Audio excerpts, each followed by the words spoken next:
I, 32M, grew up in a household where money and appearances were everything. My parents were obsessed with material possessions and social status, but they never cared about actually being good parents or creating a loving family environment. They were selfish and only focused on their own wants and needs. From my earliest memories, I felt like an afterthought in my own home. My parents' relationship was chaotic at best. They'd have explosive arguments followed by extravagant makeup gifts to each other. I'd hide in my room during their fights, covering my ears to block out the shouting. When things were calm, they'd ignore each other and me. My mother came from old money, but had been cut off by her family for reasons I never fully understood. She resented this and was determined to prove she could be even wealthier on her own. My father was from a working-class background and had a chip on his shoulder about it. He was always trying to show he belonged in high society. Together, they were a toxic combination of status-seeking and materialism. Growing up, I never had what I needed. My clothes were always old and worn out because my parents thought spending money on kids' clothes was a waste. I rarely got new school supplies. I'd have to make do with leftover pencil stubs and half-used notebooks. We lived in a big house in an upscale neighborhood, but my room was basically empty except for a bed and a desk I found on the curb. Meanwhile, my parents constantly bought new cars, designer clothes, and went on expensive vacations, usually without me. I started working part-time jobs when I was 14, lying about my age to get hired. My first job was at a local grocery store, stocking shelves after school and on weekends. By 16, I was working 30-plus hours a week while going to school full-time.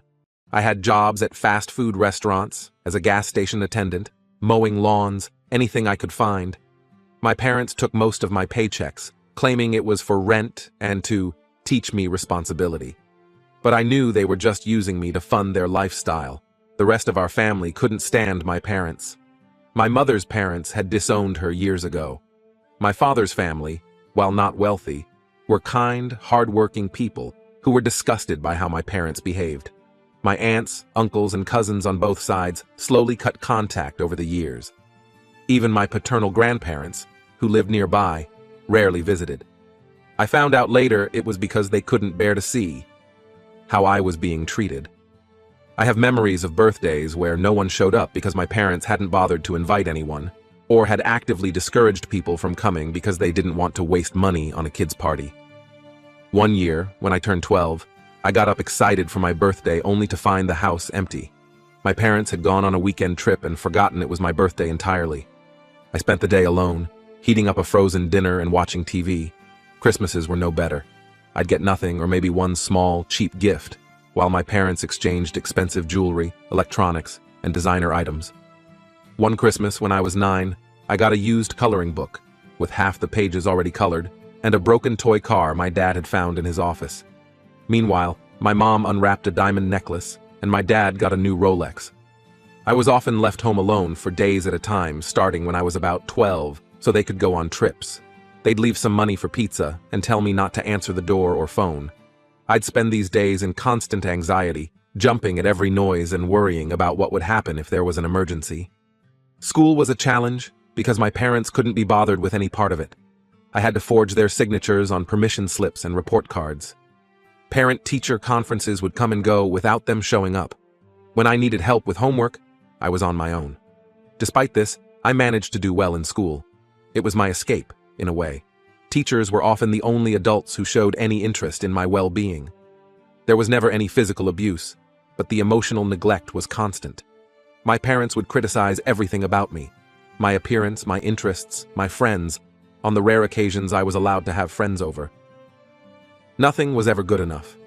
They'd compare me unfavorably to the children of their wealthy friends, asking why I couldn't be more like them. As soon as I turned 18, I left and never looked back.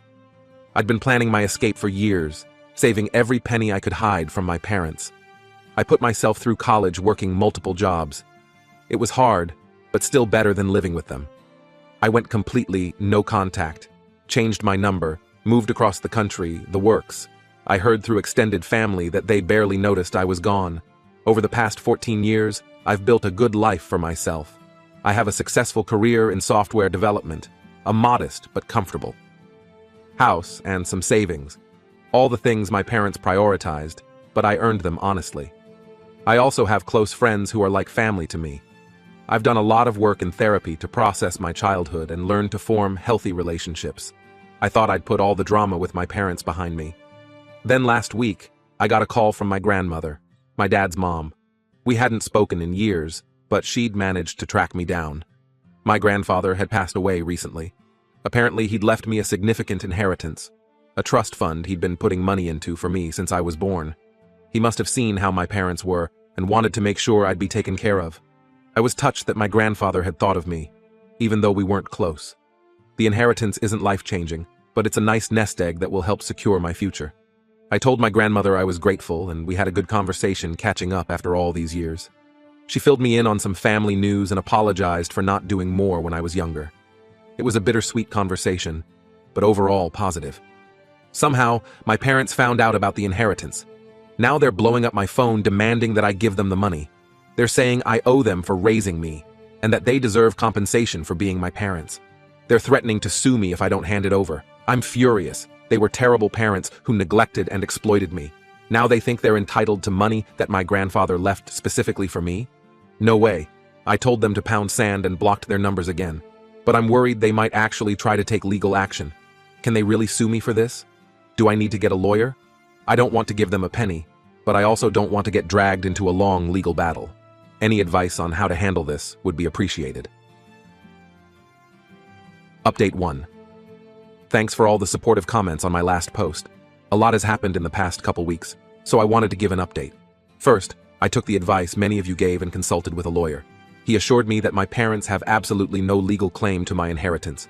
The trust was set up solely in my name by my grandfather, so it's 100% mine.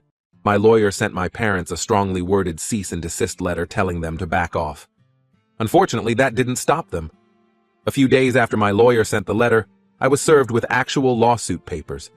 My parents are suing me for parental support and trying to claim my inheritance as repayment for raising me. The lawsuit is full of lies about how they supposedly sacrificed everything for me and how ungrateful I am. Reading through their claims brought back a lot of painful memories I'd tried to forget, like the time when I was 10 and broke my arm falling off my bike. I'd been riding alone because my parents never taught me or bought me safety gear. When I came home crying, my mom yelled at me for interrupting her TV show. My parents refused to take me to the doctor because they had tickets to a concert that night. I ended up having to call my friend's mom to take me to the ER. My parents were furious about the medical bill and grounded me for a month for being careless. There were so many instances of neglect and emotional abuse. Times they forgot to pick me up from school and I had to walk miles home. I remember one winter evening when I was 13, waiting outside the school for hours in the freezing cold. When I finally got home, blue-lipped and shivering, my parents were hosting a dinner party and told me to go to my room so I wouldn't bother the guests. The lawsuit also brought up memories of the screaming fights where they'd tell me I was worthless and they wished I'd never been born. Anytime I did something they didn't like, got a B on a test, forgot to do a chore, or even just expressed an opinion they disagreed with, it would trigger a lecture about how I was a disappointment and a burden. There was constant criticism about my appearance, my grades, everything. Nothing was ever good enough for them. I remember when I was 16, I saved up for months to buy a guitar. Music was my passion and my escape. The day I brought it home, my father smashed it to pieces, saying I was wasting my time on silly hobbies instead of focusing on getting into an Ivy League school. One particularly vivid memory their lawsuit brought up was my high school graduation. I'd worked so hard to graduate with honors despite everything. My parents didn't even show up to the ceremony. They were on a shopping trip in New York. When I got home that night, the house was empty, except for a note saying, "Congrats, we're in the Hamptons for the weekend. Don't throw any parties." That was the moment I knew I had to get out as soon as I turned 18. Anyway, my lawyer says their lawsuit is frivolous and will almost certainly get thrown out. But we still have to go through the motions of responding, and potentially even appearing in court. It's stressful and bringing up a lot of old trauma, but I'm determined not to let them manipulate or bully me anymore. I've also been in contact more with my grandmother. She's furious at my parents for this and has offered to testify on my behalf if needed about how they treated me growing up. It's nice to have some family on my side for once. She's been sharing stories about my grandfather and how he always worried about me. Apparently, he tried to intervene a few times when I was younger, but my parents threatened to cut off all contact if he interfered. So he started the trust fund in secret, hoping it would help me someday. That's where things stand for now. I'll post another update once there are new developments with the lawsuit. Thanks again for all the support. It really means a lot after feeling alone with this for so long. Update 2. Hey everyone, I'm back with another update on the situation with my parents and the inheritance lawsuit. We had our first court appearance last week. It was just a preliminary hearing, but it was still incredibly stressful. Seeing my parents in person for the first time in 14 years brought up a lot of emotions. They looked older, of course, but still had that same entitled, arrogant attitude. My mother was dripping in expensive jewelry, and my father was wearing a suit that probably cost more than my first car. Their lawyer tried to paint this picture of devoted parents who sacrificed everything for their child, only to be cruelly abandoned. It was infuriating to hear such blatant lies. They claimed they had given me a loving home, paid for the best schools, and supported all my endeavors. In reality, I went to public school, and they never came to a single school event. They talked about family vacations that never happened, and hobbies they had encouraged, when in fact, they had actively discouraged any interests I had. My lawyer did a great job countering their claims, though. He presented evidence of my work history starting at age 14, school records showing my parents' lack of involvement, and even some old medical records documenting injuries and illnesses that went untreated. He had statements from some of my old teachers about how they had tried to contact my parents multiple times about concerns for my well-being, but never got any response. One piece of evidence that seemed to really impact the judge was my high school yearbook. In the parent dedication section, where most kids had heartfelt messages from their parents, mine was blank. My lawyer pointed out that this was because my parents hadn't even responded to multiple requests from the yearbook committee. The judge seemed skeptical of my parents' case from the start. She asked them pointed questions about why they never reported me as a runaway if I'd truly abandoned them at 18. She also wanted to know why they'd made no effort to contact me in 14 years if they cared so much. My parents fumbled their answers, contradicting each other and getting defensive. My mother claimed she had tried to call me many times. A lie. I would have known if she had. My father said he thought I needed space to grow up and didn't want to interfere with my life. It was almost satisfying to see them squirm. Almost. Mostly, it just made me sad to see how pathetic they really are. The most dramatic moment came when my grandmother testified. She described in detail how my parents had neglected me, how she'd tried to intervene, but they'd shut her out. She talked about times she'd come over to find me alone as a small child, unfed and unwashed. About how my parents would pawn me off on relatives for weeks at a time to go on trips. How they'd blow off my school events and extracurriculars. She recounted one incident when I was about 7. My parents had left me with her for a weekend, which turned into a week, then 2 weeks. They were supposedly on a business trip, but my grandmother later found out they'd actually been on a luxury cruise. When they finally came to pick me up, they acted annoyed, as if caring for me had been a huge imposition on my grandmother. My mother actually tried to lunge at my grandmother, screaming that she was a liar. The bailiff had to restrain her. It was chaos. My father just sat there with a stony expression, not even trying to calm my mother down. The judge was not impressed and scolded my parents for their behavior. In the end, the judge said she'd review everything and issue a ruling soon on whether the case could proceed. But she strongly hinted that she was inclined to dismiss it. My lawyer is confident it will be thrown out. As stressful as the hearing was, I actually feel relieved. For so long I'd carried this fear that maybe I was wrong, maybe I'd misjudged my parents.